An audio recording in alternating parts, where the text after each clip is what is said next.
السلام علیکم ورحمۃ اللہ وبرکاتہ۔ ان الحمد للہ نحمدہ ونصلی علی رسولہ الکریم، اما بعد۔ عزیز طلبہ، گزشتہ درس میں حکم شرعی کی قسموں یعنی حکم تکلیفی اور حکم وضعی پر بحث کی گئی تھی۔ آج ہم حکم تکلیفی کی قسموں کو لے کر کے حاضر خدمت ہیں، جس کا عنوان باندھتے ہیں مؤلف رحمہ اللہ، اقسام الحکم التکلیفی، حکم تکلیفی کی قسمیں۔ ینقسم الحکم التکلیفی الی خمسۃ اقسام، حکم تکلیفی 5 قسموں کی طرف منقسم ہوتی ہے۔ لأنہ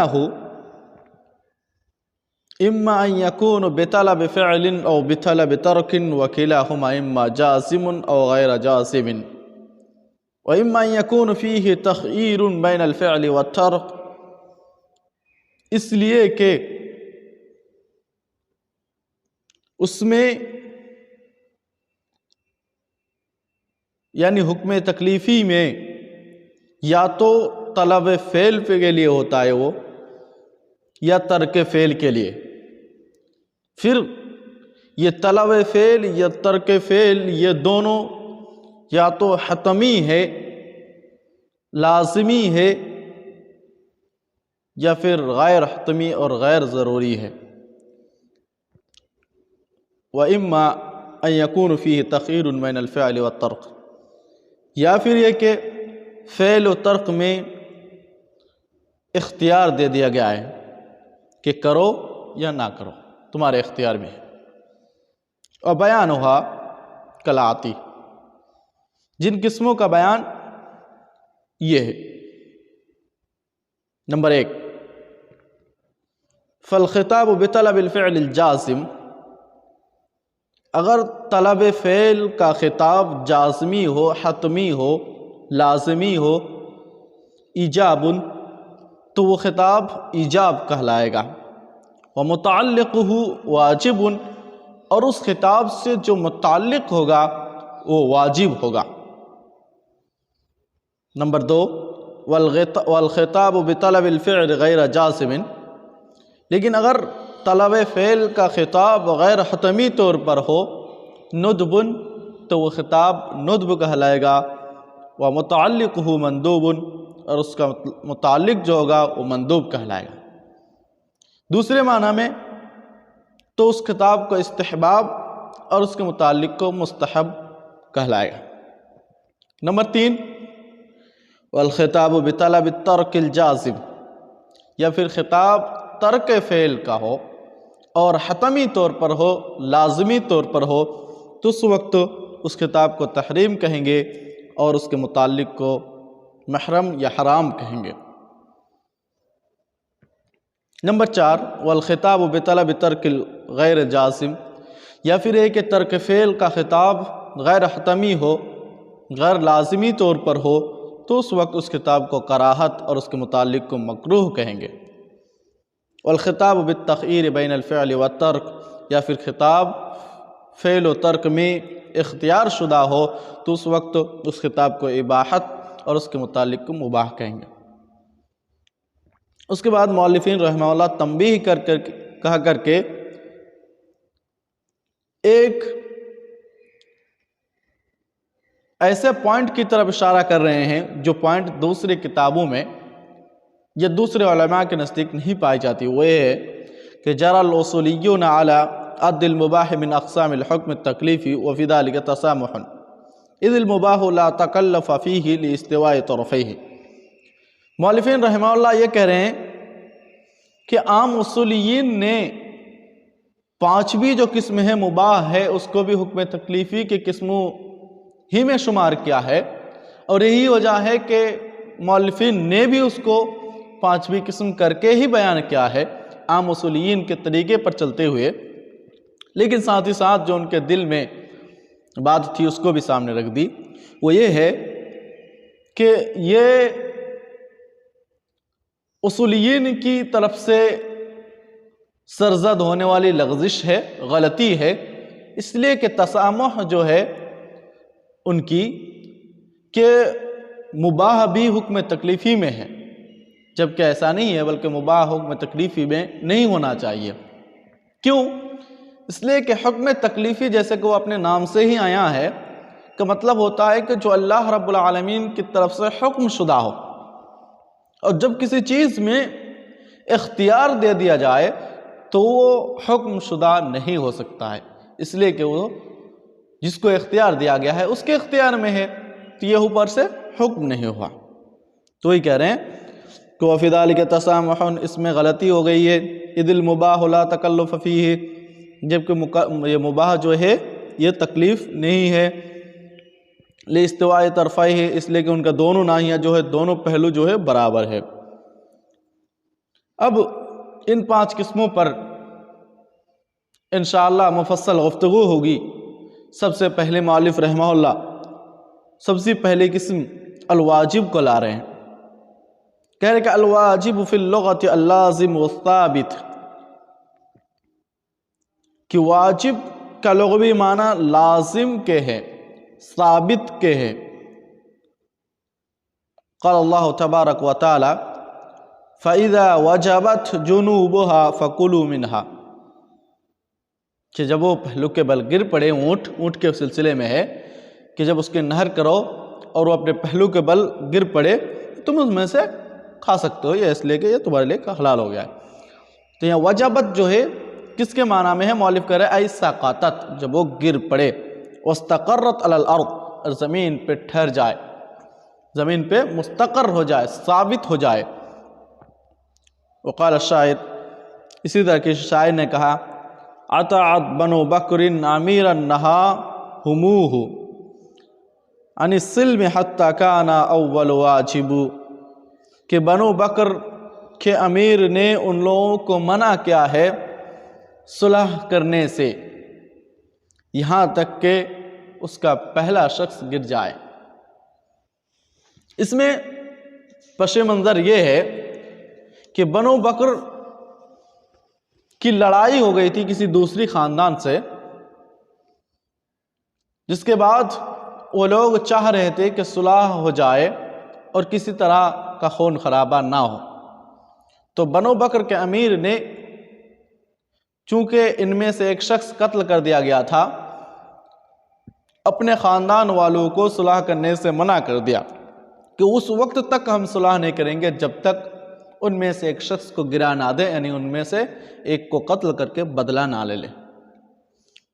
تو یہاں بھی اول واجب کا معنی گرانے کے معنی میں لیا ہے، ثابت کرنے، استقرار کے معنی میں لیا ہے۔ وفی الاصطلاح ہے، اور اصطلاح میں واجب کس کو کہتے ہیں؟ تو بولے ہوا ما یصاب فاعلہ امتثالا ویستحق تارکہ العقابہ، کہ اس اصطلاح میں واجب اس کو کہتے ہیں کہ جس کے کرنے والے کو فرما برداری کرنے کی وجہ سے ثواب دیا جائے، اور جس کے چھوڑنے والے یا جس کا چھوڑنے والا عذاب کا مستحق ہو، سزا کا مستحق ہو۔ تو یہ تھی لغوی و اصطلاحی تعریف۔ اس کے بعد مؤلفین رحمہم اللہ تقسیمات الواجب کہہ کر کے واجب کی قسموں کو بیان کر رہے ہیں۔ میں آپ کو ایک پوائنٹ بیان کر دوں کہ بہت ساری کتابوں میں آپ تقسیمات کو دیکھتے ہوں گے اور یہ بہت کم استعمال ہوتا ہے۔ اکثر جگہوں پہ اقسام ذکر کیے جاتے ہیں۔ اقسام اور تقسیمات میں فرق یہ ہے کہ تقسیم باب تفعیل سے ہے، اور باب تفعیل میں ایک ماخذ تقطیع کا بھی ہے، یعنی ٹکڑا ٹکڑا کر دینے کے ہیں۔ تو تقسیمات کا مطلب یہ ہوتا ہے کہ اس میں چند قسمیں ہیں جن قسموں میں سے ہر قسم میں کچھ قسمیں ہیں، اسی لیے کہہ رہے تقسیمات الواجب، واجب کی قسمیں۔ تو گویا کہ واجب کی 2-3 قسمیں بیان کی جائے گی اور ان میں سے ہر قسم میں کچھ ناحیے ہوں گے اور کچھ قسمیں شامل ہوں گے۔ تو یہ بولے ينقسم اولا بحسب فاعله الى فرض عین و فرض کفایت۔ اولا واجب اپنے فاعل کے اعتبار سے 2 قسموں پر منقسم ہے، فرض عین اور فرض کفایہ۔ لأنه اس لیے کہ اما ان یکون مطلوبا من کل فرض بعینہ، اس لیے کہ مطلوب یا تو ہر فرد سے بعینہ ہی مطلوب ہوا کرے گا، کالصلاۃ الخمس، جیسے 5 وقت کی نماز ہے، یہ ہر شخص کے لیے ضروری ہے، فهو فرض عین، تو یہ فرض عین ہے۔ او یکتفی فیہ بفعل البعض، یا پھر یہ ہے کہ مطلوب بعض لوگوں کے انجام دینے سے کافی ہو جائے گا، کصلاۃ الجنازہ، جیسے جنازے کی نماز، فهو فرض کفایۃ، تو یہ فرض کفایہ ہے۔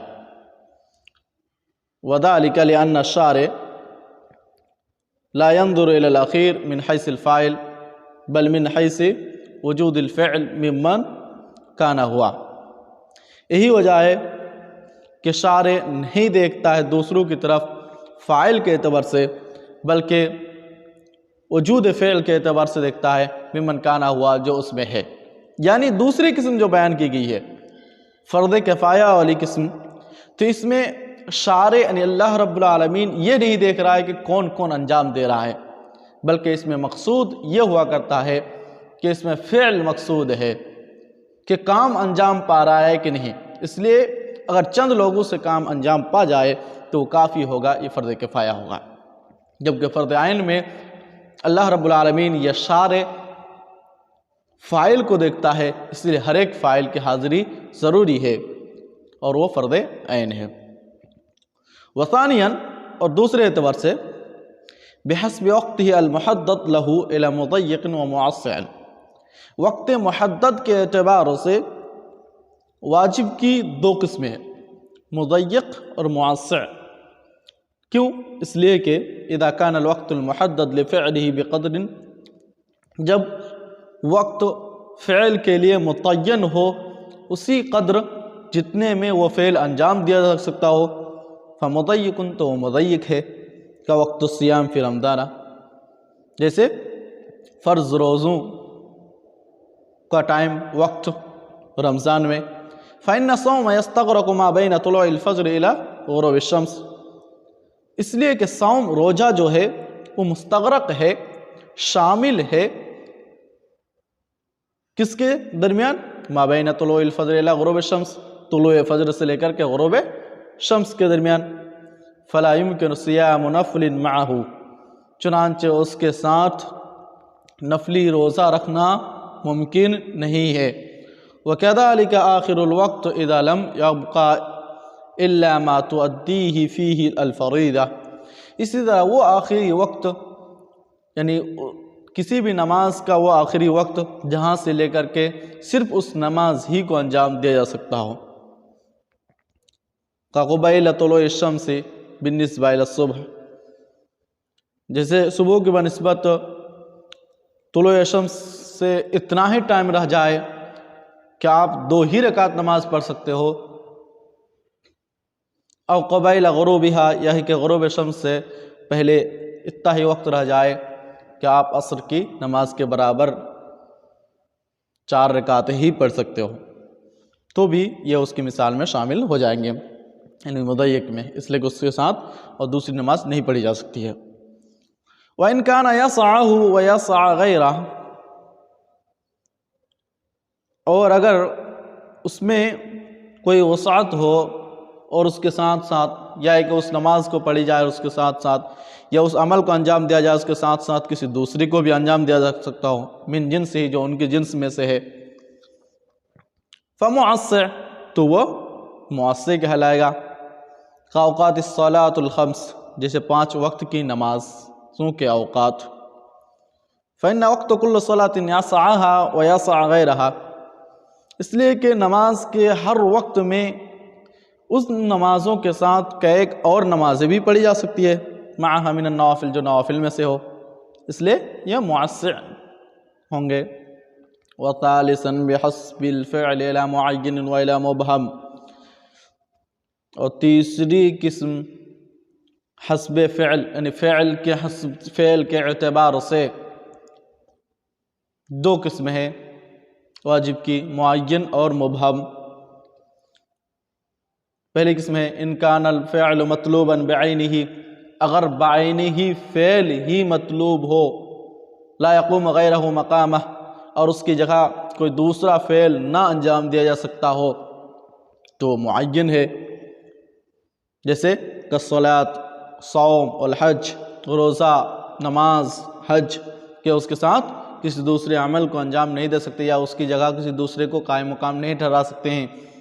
فمعین، تو اس کو معین کہیں گے.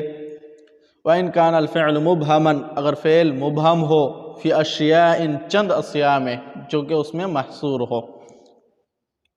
یقضی فعل واحد منہما، اور ان میں سے ایک کام کافی ہو، کا خصال الکفارہ، جیسے کفارہ دینا، من عتق، جیسے کہ خصالہ کفارہ کا حکم ہے تو یہ شامل ہے من عتق، غلام آزاد کرنے سے، او اطعام، کھانا کھلانے سے، او صوم، یا روزے سے. فمبہم، تو یہ مبہم ہے. اذ الواجب واحد لا بعینہ، اس لیے کہ اس میں واجب جو ہے ان 3 کاموں میں سے کوئی ایک ہے، بعینہ تمام کام نہیں، کہ ان میں سے ایک بھی کر لے تو کافی ہو جائے گا، تو گویا کہ یہ مبہم ہے. تو گویا کہ یہاں واجب کی 3 طرح سے تقسیم کی گئی ہے. پہلی تقسیم فاعل کے اعتبار سے، فرض عین اور فرض کفایہ. دوسری تقسیم وقت کے اعتبار سے، مضیق اور موسع. تیسری تقسیم فعل کے اعتبار سے، اور معین اور مبہم. آج کا درس ہم یہیں سے ختم کرتے ہیں، اور اللہ رب العالمین سے دعا کرتے ہیں کہ الہ العالمین ہمیں صحیح سمجھ عطا فرما.